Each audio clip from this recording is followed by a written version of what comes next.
Summary of Ezekiel 1-3 NLT. Ezekiel 1. Ezekiel's vision of God's glory. Ezekiel, a priest, receives a divine vision while in exile in Babylon. He sees a stormy wind and a great cloud with fire and brilliant light.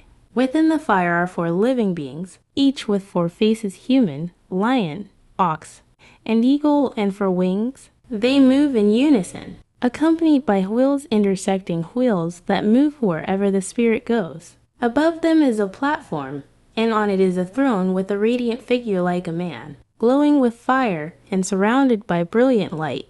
This is the appearance of the glory of the Lord, and Ezekiel falls face down in awe. Ezekiel 2. Ezekiel's call and commission. God speaks to Ezekiel, calling him Son of Man and commissioning him as a prophet to the rebellious people of Israel. Though they are stubborn and defiant, Ezekiel is to speak God's words to them whether they listen or not.